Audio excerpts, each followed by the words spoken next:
Hey guys, so we are going to be going over Neferti today, and we're going over Neferti because you guys will be getting her very soon in Global. She is part of the Desert Wind team, which you guys should be starting to take full advantage of as you start Kaiganing your Bolts and Ramses. And for the few of you who have a Kaigan Bolts and Ramses, well, all I gotta say is welcome to the club. It's really fun to use them. So, Neff, before I get started here, let's take a nice look at her OG skin because that recently did come out in Japan, and I don't have a video up showing it off really. And let's just face it, Neff has a really classy skin. So, let's just go into her Kaigan here real quick because her Kaigan is kind of weird, and not in the weird sense that, like, it does awkward things, but just kind of weird in the way you want to go about doing it. So, definitely Gate 1 all the way. Neff has Forecaster, or I guess Diviner as they call it in Global, in her pool. You're going to want the HP for that. Now, as for her Gate 2, the Sloth Gate, so this one is where it gets kind of awkward. So, it turns her Magic +2 passive into extra hit rate and a little bit more HP. And that sounds like a great thing on Forecaster, right? More HP is always a good thing on a Forecaster. Well, she doesn't get a boost to her magic attack from it. Her hit rate gets +15 on top of the +5 it already had, and she only gets 10% HP.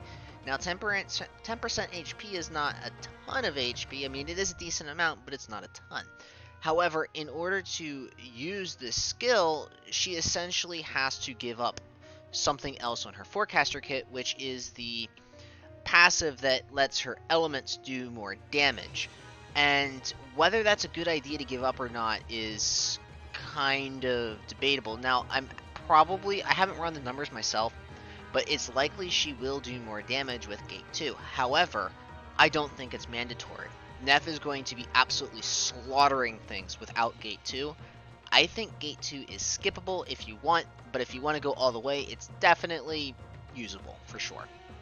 Now, as far as her Gate 3, you're definitely going to want this if you want to run mixed teams. However, there just aren't a ton of mixed options in Wind Element right now. However, there will be in the future, so do keep that in mind.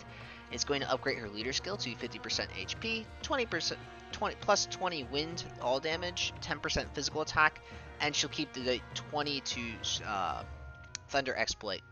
So she will remain having a great leader skill, but if you want, the question is, do you want to spend the frags?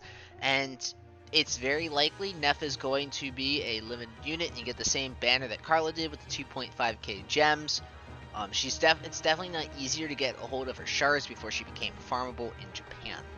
Now, I'm not really going to go into her Gate 4 and 5 today because, one, I haven't really done too much research into it. I actually have like a ton of Neff shards on hand, like 60 or some. I could max some of these gates if I wanted to, but I really haven't decided what direction I want to take her yet.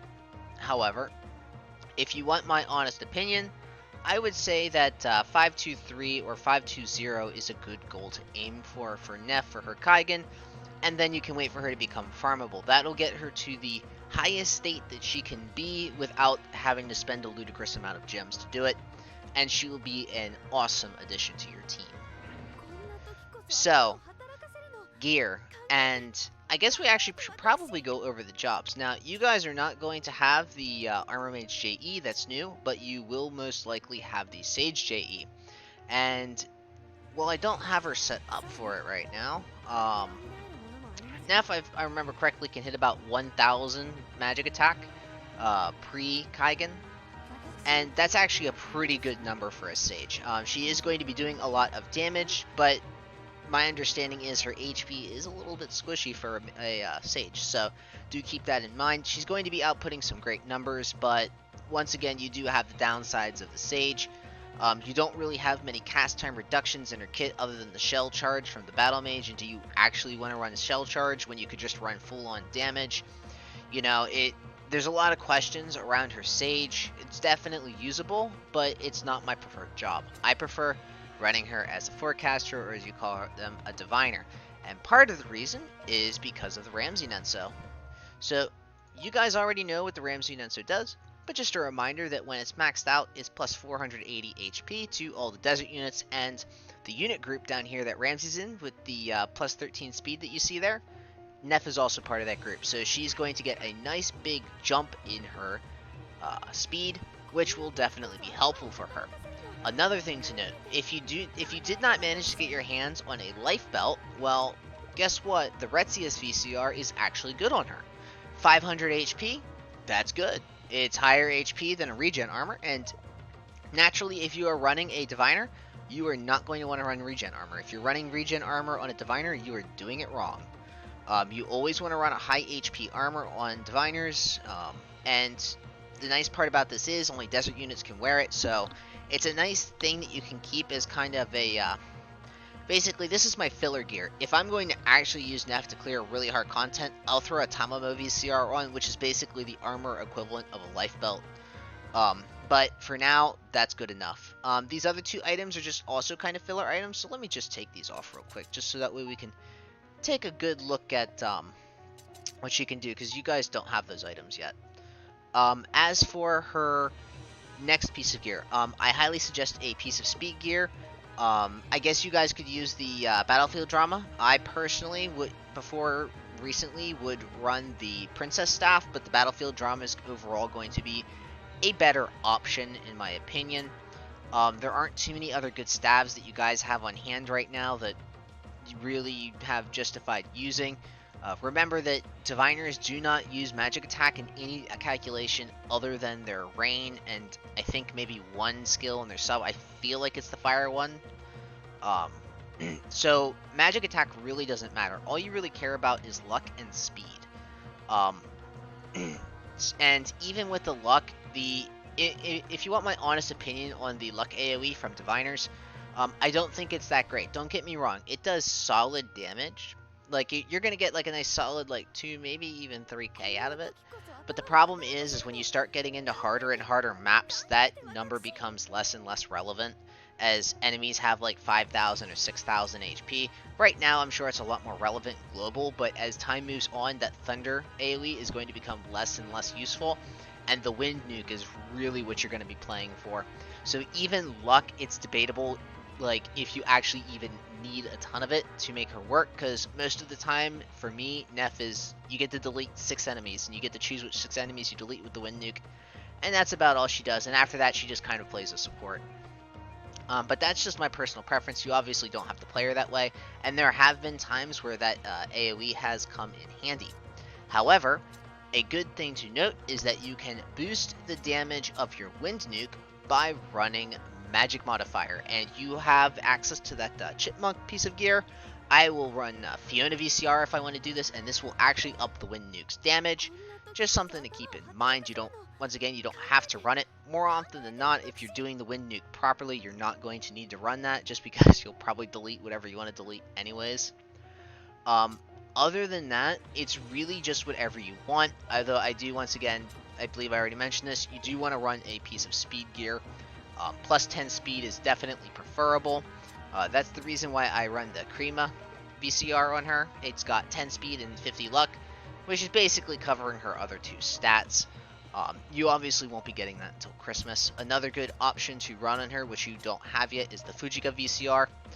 Just because, yeah, you don't use the magic stat at all, but the magic and the missile resistance on it is definitely nice to have. It helps a lot. Other than that, honestly, once again, it doesn't really matter too much what you run on Neff. It just matters that you get the speed and HP stats. So however you want to go about doing that is up to you. Just a small note, the Strie VCR, it does have plus 30 max duels and plus 1 jump. So that's a really easy to get VCR because it's off of a 3-star Nenso, so you will get it in time. And it'll give her plus 1 jump, and that will allow her to navigate the map so just a little bit easier. Just an idea again, the watering can is also something you can run on her. I don't personally, but it's just, once again, another option. As for her skill layout, honestly, I run full Forecaster, except for I run the Battle Mage Reactive. And in general, on Forecasters or Diviners, whatever you want to call them, you're going to want to run whatever guard passive you can get your hands on. And the reason you want to do that is because you want to be able to get yourself to really, really low HP values. I have literally had maps where I have run around protecting a forecaster that had like 100 HP and was going around and just wind nuking everything for 15k a hit. And having those reactives is going to help you survive just stray bullets that might have otherwise killed you. You don't necessarily have to run that. You could run like the magic counter from Sage, or you could run the since I have access to the Cream VCR, the reactor from Forecaster is a little bit better because it will do it in an AoE, so it won't just affect that unit, it'll affect the units around that unit. But in general, you do want to run a defensive proc reactive if you can, and in this case, Battle Mage Reflection is what you're going to want to run. So what makes Neff so great? Well, for one thing, her leader skill, which we've already been over. I don't think I mentioned what her actual base leader skill is, which 50% HP, 30% physical attack, and 20 thunder. Sorry, yeah, 20 thunder exploit. That's right. Which is a really great leader skill. She's part of the desert group, which means she's going to benefit not just from the Ramses Nenso, but she'll also benefit from having the Balt Nenso in the same group. Well, I guess she probably won't because she'll probably get all her speed off of the Ramses Nenso. But you get what I'm saying. She's going to benefit from whatever you can get out of the desert group. You're going to need to wait for the Bashini Nenso in order to get the HP out of that if you want to run it like that. But just in general, well, I guess she gets HP from Ramses Nenso, so I'm just... Yeah, she pretty much gets everything she wants from Ramses Nenso, now that I think about it. But anyways, the point is she runs super well with the Desert Wind squad. She's very easy to use. She's just... I basically just straight up use her as a limited forecaster, and she's been good to me ever since I got her. Is Neff good at 75? Yes. Yes, she is. In fact, I ran Neff at level 75 for the longest time, and I cleared Neo Vita floors with her at level 75. Level 75 Neff is really all you need. Anything above and beyond that is definitely a luxury. But once again, if you have the money, or you maybe you sacked real hard, you know, whatever you want to do, just 75 is definitely the minimum you're going to want to run her at. And this is my standard Desert Wind team. You can obviously add in anyone you want from the Desert Wind group, and in fact, I often will like run Seda or Yomi in this same group if I have access to like 5 slots, and maybe I'll sub out Rahu or something. But generally speaking, Neff, Ramsey, Bolt is my wind core, and it's been good to me ever since I started using it. And I have I really don't need to show off what Neferti can do. You guys already know what forecasters are capable of, so I'm just going to real quick try to just show off a little bit. Hopefully I'll be able to knock her down real easy.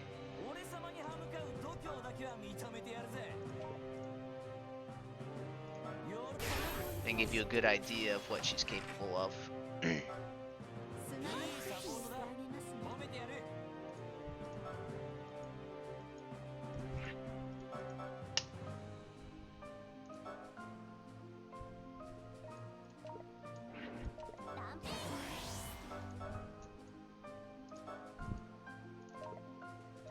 And I'm probably not going to be able to get her much lower that easily.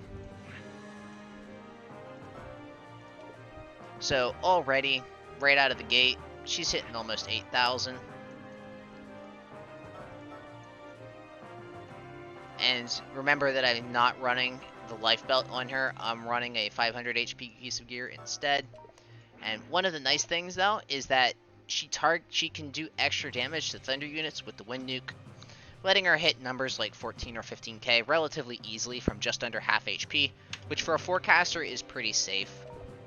You know, I mean, 3,000 HP, you're not the safest right now, but it's not like she's in immediate danger with that kind of HP, and obviously that number is going to go up higher and higher the lower her HP goes. And to be honest, the wind nuke does so much damage for forecasters, she can kill fire enemies with it with no problem either. So that is pretty much all I have to say on Neferti for right now. She's basically just a high stat version with high stat limited unit with 3 basic jobs that a lot of units have, but there really aren't any units that have it in this combination with this kind of setup in the Desert Wind group. I will say that she is going to be one of your limited magic options for wind for a long time. The next major wind magic unit that I think comes along is Wilhelm, and he's pretty far out. Zwei is even farther. She's pretty new even in Japan. And King is part of the 7 Deadly Sins collab, but I think he has a magic attack maybe. I can't even remember what King does because I've never really played with him. But anyways, guys, thanks for watching as always. Just a quick update on things with the channel. So recently I hit 1,000 subscribers. Thanks for everyone for watching this entire time. You know, it really does mean a lot, and it is pretty cool to hit that next digit. Not gonna lie. I'll probably try to at least throw something together for you guys. Like, I'm not really sure what I want to do yet. You know, I was just joking around with some of the people in the Discord about doing a hand reveal, but then they said that might be a little creepy. I thought it'd be funny, but anyways, guys, as far as the weapon Kaigan video does, I recorded it, and I absolutely hated it. So I'm redoing it. I need to I really need to get this right because it's pretty complicated, and I don't want to generate more confusion than actually answer questions. And I feel like I didn't really do a good job adequately describing how Weapon Kaigan functions in my video, so I'm definitely going to be redoing it. It is coming. I promise it's coming. It's just I've been having some real difficulty trying to properly convey how Weapon Kaigan functions because it uses a lot of things that, as global players, you guys don't. It's not that you don't know about it, it's just you haven't seen used in this way, and it's really hard to describe because there's a bunch of RNG in it, so it's not like it's really easy for me to show you how it works, but rather I kind of have to show you how to proc the RNG, and if I can't get a proc within a decent amount of time, I kind of have to move on and hope that you guys just kind of get it. So I'm running into some technical difficulties with that one. It is coming. I promise it's coming. It's just I absolutely did not like what I put out, and I'm not putting out something that low of quality. Not that I technically put out super high quality videos in the first place. After all, most of these are done without a script and with just a couple of links in the background to the database for numbers. Anyways, guys, thanks for watching as always. Thanks for the 1,000 subs, and I hope to see you next time.